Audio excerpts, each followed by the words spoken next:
तो जी कैसे हैं आप सब? आप सभी का फिर से स्वागत है। आपकी आंखों को कष्ट देते हुए छोटा छोटा ब्लैक बोर्ड पे लिखते हुए आप सभी का फिर से स्वागत करता हूँ आपके अपने इस यूट्यूब चैनल पे। गाइस आज क्लासिफिकेशन स्टार्ट कर रहे हैं एनर्जी ड्रग्स का, ठीक है। और एनर्जी ड्रग का बात किया जा रहा है, यानी एडीआर और नॉन एडीआर को बढ़ाना है, उनकी प्रोडक्शन बढ़ानी है, ठीक है। और हमारे जो भी फंक्शन होते हैं उसी से रिलेटेड कुछ करना है, ठीक है। सारे रिसेप्टर आपने पढ़ लिए हैं, सब कुछ आपको ज्ञात हो चुका है। आज हम एनर्जी ड्रग के बारे में पढ़ेंगे, ठीक। एनर्जी ड्रग का जो क्लासिफिकेशन है वो कई जगह है, मतलब कहीं अधूरा है, कहीं थोड़ा है, कहीं पूरा है, तो कहीं कंफ्यूजन है। मतलब कई जगह से जो है आपको पूरा एक तरीके से पूरा जो कैचअप होता है वो नहीं मिल पाता है, पूरा एक पॉइंट नहीं मिल पाता है, कुछ ना कुछ छूट जाता है। तो जैसा कि इस चैनल का फॉर्मेट था गाइस कि हम इस सारी चीज़ों को सॉल्व करेंगे, आपके सामने लाएंगे। तो हमने पूरा का पूरा सब कुछ लाया है, सारा चीज़, यानी कुछ नहीं बचा, ठीक है, कुछ भी नहीं बचा। और ये ब्लैक बोर्ड पे जितनी सारी चीज़ लिखी है ना, तो ये लिखी रहेंगी गाइस, और हर चीज़ को बारी बारी से सॉल्व करने वाले हैं हम, ठीक है। तो एक बड़ा सा लेक्चर आएगा जिसमें आपको करीब आधे घंटे या 20 मिनट के आसपास का लेक्चर होगा, जिसमें हर ड्रग को पकड़ पकड़ कर नोट्स खाएंगे हम लोग, यानी कि पूरा पूरा साइड इफेक्ट हर चीज़ उसका समझेंगे, पढ़ेंगे। तो वो तो आगे की बात है। बेसिकली आज क्लासिफिकेशन में सिर्फ क्लासिफिकेशन देखना है। जो एनर्जी ड्रग की जो क्लासिफिकेशन है गाइस, इस वीडियो को आप 2-3 बार देखोगे, अपने आप से लिखोगे, याद कर लोगे, आराम से याद हो जाएगा, कोई वो नहीं है, ठीक है। एनर्जी ड्रग का जो क्लासिफिकेशन है, देखिए, अगर मैकेनिज्म ऑफ एक्शन की बात करने से पहले हम केमिकल नेचर पे बात करते हैं, ठीक है।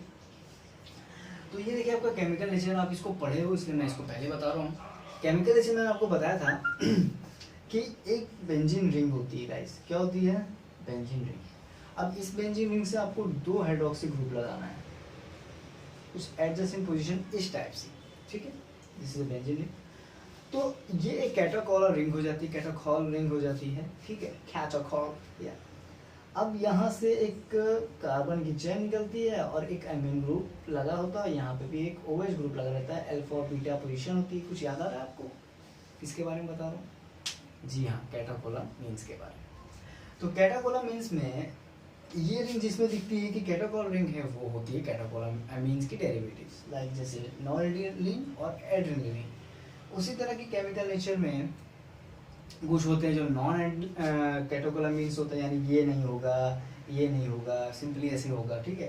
तो उसमें है, जैसे आपके पास एग्जांपल है एमेट्रिन, एपिहेड्रिन और टायरामीन, सॉरी एपिहेड्रिन और टायरामीन गाइस, ठीक है।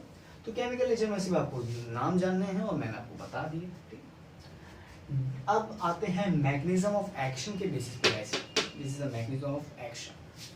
तो डायरेक्ट एक्टिंग का मतलब है कि अल्फा बीटा जो रिसेप्टर है उसको डायरेक्ट बाइंड करना, इनडायरेक्टली बाइंड करना, और मिक्स का मतलब दोनों तरीके से बाइंड कर सकता है, चाहे वो डायरेक्टली करे चाहे इनडायरेक्टली करे, ठीक। डायरेक्ट एक्टिंग में सबसे पहला आता है अल्फा एगोनिस्ट, जो अल्फा स्पेसिफिक एगोनिस्ट यानी अल्फा रिसेप्टर पर बाइंड करके उसकी एगोनिस्ट उसको बढ़ाते हैं, उसकी जो भी कार्य हो रहा है उसको इंक्रीज करता है। अब आपको पता है यार, आप अल्फा में आपको मास्टर हो, अल्फा 1 में क्या होता है, अल्फा बीटा 1 में क्या होता है, किसके लिए होता है, वो सब पता है।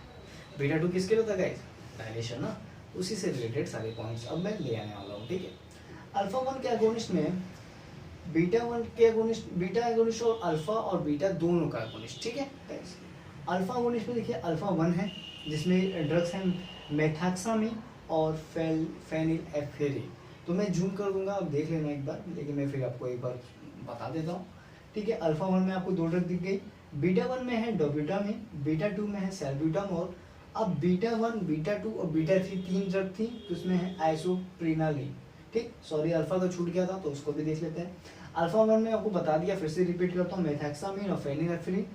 अल्फा 2 में क्लोनिडीन है, आपको याद होगा अगोनिस्ट करके मैंने बताया था, एक चार्ट बनाया था जहाँ मैंने लिखा था अगोनिस्ट, तो वही देखिए यहाँ पे फिर से मैंने एक बार रिपीट कर दिया है। अल्फा 1 और अल्फा 2 में नॉन एड्रेनालिन आएगा, ठीक है। और कुछ अदर में से डोपामिन, जिसका रिसेप्टर को आप उससे आराम से मिल चुके हो, परिचित हो। एक है ज़ाइलोमेटाजोलिन और एक है टर्ब्यूटालिन। तो इसको भी आप बीटा 2 में रख सकते हो, लेकिन मैंने अदर करके बता दिया, तो वहाँ जगह नहीं थी तो मैंने ऐसे करके आपको बता दिया है। अब अल्फा और बीटा दोनों पे जो करते हैं वो है एड्रेनालिन, ठीक है, खत्म। तो आपको पता है एड्रेनालिन और नॉरेड्रेनालिन को हम इंजेक्शन फॉर्म में देते हैं और फॉर्म में नहीं देते हैं, क्यों, क्या कारण है, आपको सब मैंने पहले ही बता दिया है। इनडायरेक्ट एक्टिंग में देखते हैं। इंडायरेक्ट कैटेगरी देखिए नॉर्मल सिंपल से पढ़ते हैं। पहला है कैटेगरी ड्रग रिलीज ट्रांसमीटर, जो रिलीज करता है ड्रग को। ऐसे ड्रग जो रिलीज करते हैं हमारे ट्रांसमीटर्स को, जैसे टायरामीन, और मैंने एन करके एपिहेड्रिन लिख दिया है, ठीक है। तो गैस आप क्या करना ना, इंडायरेक्ट में ये हेडिंग डालने के बाद टायरामीन और एपिहेड्रिन दोनों साथ में लिख देना, ठीक। तो यहाँ पे भी होगा, मैं आके बताऊंगा आपको, टायरामीन और एपिहेड्रिन, ठीक। फिर दूसरा है हाइड्रोक्सी एम्फेटामिन, जो ड्रग रिलीज में नहीं आता गाइस, ये अदर में है, ये अदर में, सॉरी इसको आप कह सकते हो अदर में। स्यूडोएफेड्रिन और प्रोपिल हेक्सेट्रिन, ये सारे नाम्स आते हैं, इसलिए मैंने आपको बता दिया है। इनको आप इनडायरेक्टली तरीके से पढ़ लो, इनडायरेक्टली तरीके से मतलब इनडायरेक्ट एक्टिंग में पढ़ लो, अदर करके, ठीक है। दूसरा है अपटेक ब्लॉकर गाइस, ठीक। इसमें है रेसेप्टिन, ये थोड़ा सा इंपॉर्टेंट है, आप इसको याद रखना, नाम ही काफ़ी है इसका। ये सब का मैकेनिज्म एक्शन नहीं बताने वाला हूँ, सिर्फ नाम ही काफ़ी पूछ सकता है। एंजाइम इनहिबिटर में आता है आपका, देखो एंजाइम इनहिबिटर का क्यों जरूरत पड़ा, क्योंकि हो सकता है वो इसकी डिग्रेडेशन कर दे, तो हम यहाँ पे मायो को ही मार देंगे और कॉम को ही मार देंगे, जो डिग्रेडेशन करने के लिए रहेंगे ही नहीं, ठीक है ना। सिंपल सी बात है, अपना मास्टर हो तो पता चल जाएगा क्यों बता रहा हूँ इसे। एंजाइम इनहिबिटर कॉम्प और मायो, ठीक है, मायो है। अब मिक्स्ड एक्शन की बात कर लेते हैं फटाफट। तो मैंने बता दिया था एफेड्रिन को आप उसमें लिख सकते हो, तो इसमें भी लिख सकते हो मिक्स्ड में, मिक्स एक्टिंग में, जो दोनों तरह से बाइंड करती है, डायरेक्ट भी और इनडायरेक्ट भी। इसमें एफेड्रिन है, एम्फेटामिन है, तीसरी है मेफेंट्रिटर्मिन, और नाम तो इतने कठिन है ना कि लग जाती है बहुत थकान होता है, ठीक है। और आखिरी है मेटा एरामिनॉल, ठीक है। बस इतना काफ़ी है। तो गैस देखो यार, एनर्जी ड्रग हो गया है हमारा, और ये सारा पूरा चार्ट आपको मैंने बता दिया है, डायरेक्ट इनडायरेक्ट और मिक्स्ड करके सब कुछ हो गया है, केमिकल नेचर हो गया है। अब बस आपको जानते हो, आप समझदार हो कि क्या करना होगा हमें। अब हर ड्रग का क्लासिफिकेशन पढ़ने के बाद उसका क्या करना होता है, सारी डिटेल, सारी राम कथा हम लोग देखेंगे। बड़ा लेक्चर लेके आऊँगा, इसको नहीं भी डालूंगा, कोशिश करूँगा कि यहीं पे आपको समझाऊँ, और क्योंकि इसी से समझाते समझाते ना आपको चीज़ें याद होगी। देखो क्लासिफिकेशन याद करने का बहुत ही सिंपल फंडा बताता हूँ। दो तरीका है क्लासिफिकेशन याद करने को, एक जुगाड़ और एक दिमाग का जुगाड़। एक मन का जुगाड़ होता है, एक दिमाग का जुगाड़ है। मन का जुगाड़ ये होगा गाइस कि आप कुछ कहानी बना दो, ठीक, कोई गाली गलौज कर दो, ठीक है ना, हो सकता है यार, पढ़ाई के लिए आप कुछ भी करो, बस आपको याद रहनी चाहिए वो चीज़, ठीक है। जैसे कोई भी कहानी बना दो, तेरा हाय, हाँ, पीसीडो मतलब नकली होता, कोई भी कहानी ऐसे कुछ बना दो और याद कर लो। और एक होता है हमारा दिमाग का जुगाड़, जो ये कहता है कि अगर हम मोड्स ऑफ एक्शन को अच्छे से समझ गए तो गाइस क्लासिफिकेशन हमारे लिए बाएं हाथ का खेल हो जाता है, ठीक है। अगर आपको मैकेनिज्म एक्शन समझ में आ गया तो क्लासिफिकेशन आपको ऑटोमेटिकली याद होने वाला है फिर, ठीक है। तो जो रास्ता आपको पसंद है आप उस पर जाओ। अगर देखो मेरा तो रास्ता बहुत अच्छा लगता है मेरे को, मन का जुगाड़ वाला, तो मैं उस पर जाता हूँ, क्योंकि मन का जुगाड़ जाओगे तो मैकेनिज्म एक्शन भी पढ़ लोगे, दोनों कंप्लीट हो जाएगा। और उस पर उधर जाओगे तो फिर मैकेनिज्म एक्शन ही पढ़ोगे ना।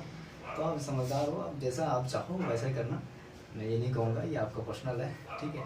तो हो गई हमारी आज की लेक्चर ख़त्म, और हम कल मिलेंगे आपसे फिर से एक नए लेक्चर से, जहाँ पे आपको सारी ड्रग के बारे में पूरा डिटेल बताएंगे, ठीक है। तब तक पढ़ते रहिए और घर में रहिए, सेफ रहिए। Thank you so much, take care.